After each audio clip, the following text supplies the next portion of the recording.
Today we're visiting the container garden at 1011 Kildare Street. We're going to answer that age-old question, just when is the garlic ready to be pulled?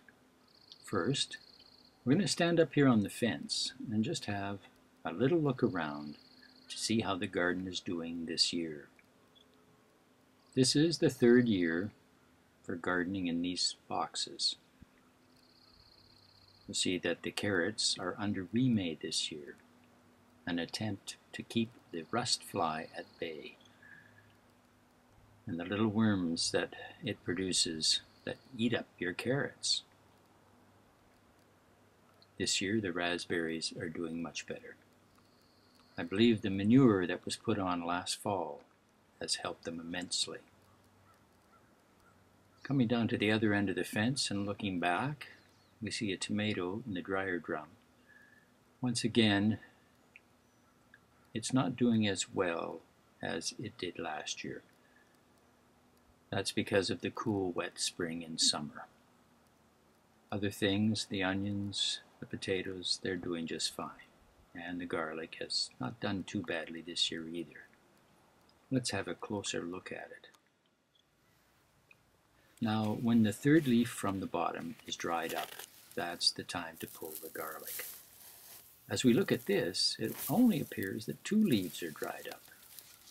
But when we pull it out, we see that the first leaf, a very special leaf, has already pretty much departed. Just a bit of remnant there. And then there's the second, now there's a third. Not quite completely dried up. But it's always good to pull one when you think they're getting just about ready and have a look.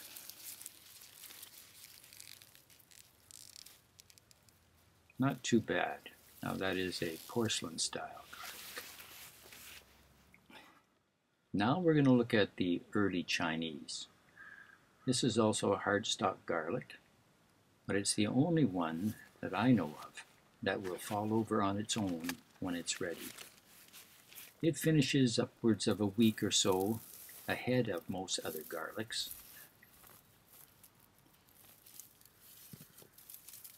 It's also a smaller headed garlic, but it has beautiful red skins.